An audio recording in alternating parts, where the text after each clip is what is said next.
This is the COMA Girl Daily Podcast, written by Stephanie Bond. December 1st, Thursday. I slowly became conscious of my surroundings.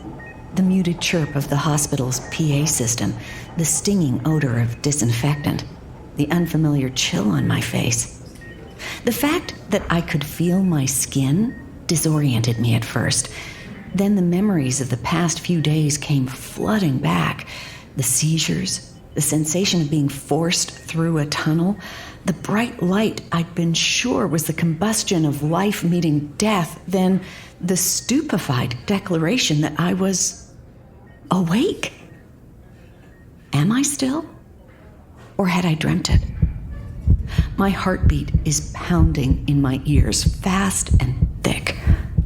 I gingerly open my eyes and see cloudy grayness.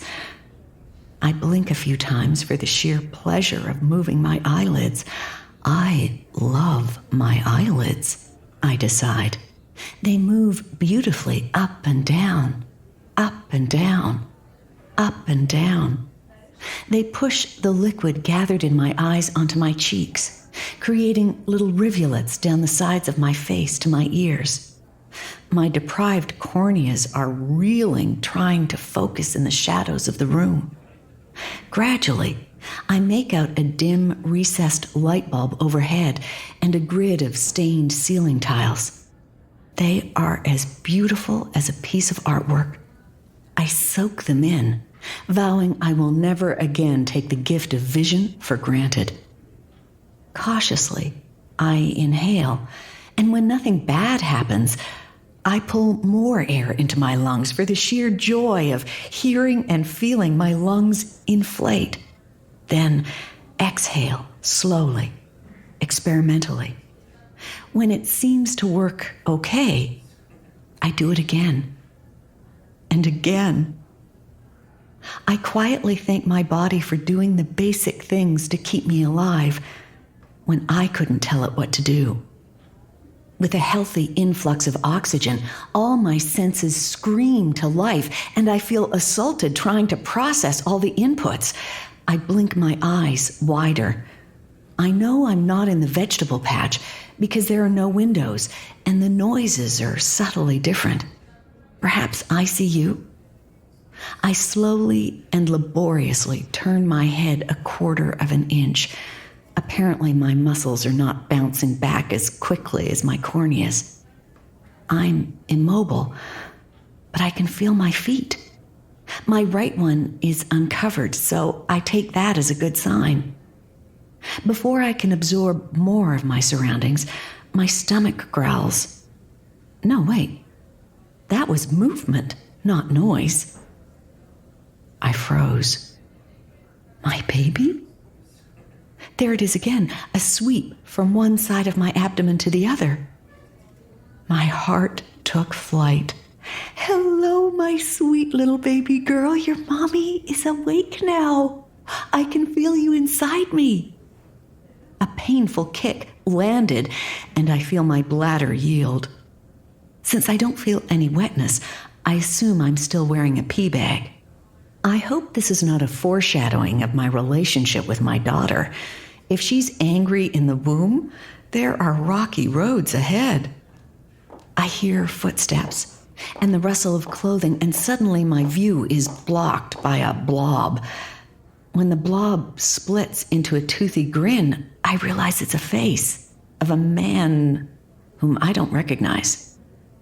Well, well, Marigold, we meet at last. I'm Dr. Jarvis.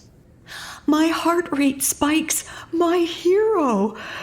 He has curly dark hair and kind eyes behind thick glasses. I can't get my vocal cords to move, but I feel my mouth spasm. He grinned wider. I'll take that as a smile. You, Miss Marigold, are a medical miracle.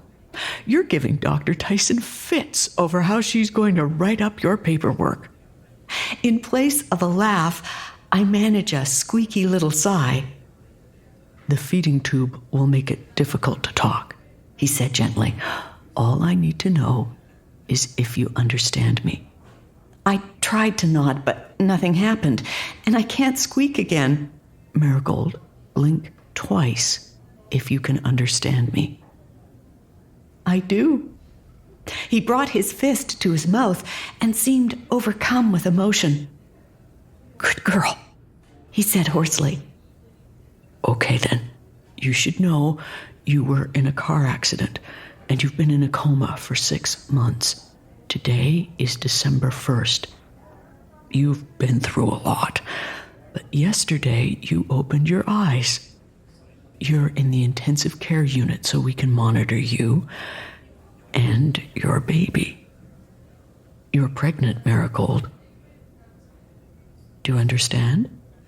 I blink twice. Okay, good.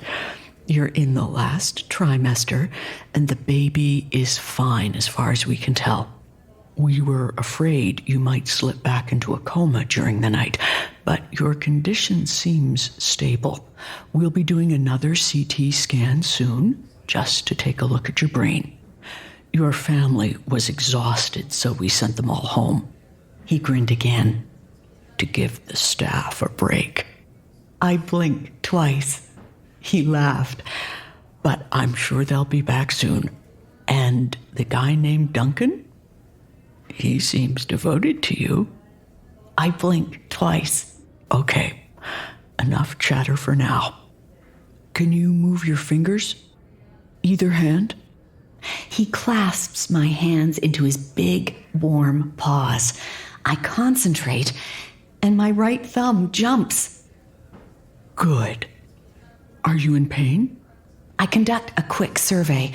My head and back twinge, but honestly, I don't mind. I want to feel it. I blink once. No? I'll ask again. Blink twice for yes, once for no. Are you in pain? I blink once. Okay, then. That's good news. I'll tell the nurses to ask you, though, each time they come in to check on you. Don't be alarmed that you can't move or speak. You'll just have to retrain your muscles. When he starts to pull away, I make a desperate noise. He looks concerned. You're not in pain? I blink once. It's something else? I blink twice and grunt through the pain, high, then low, then high again. His grin widened. Music. Music? I blink twice. He laughed out loud. I'll bring you some music. Meanwhile, get some rest. You're gonna need it. The entire world wants to hear from you, Coma Girl.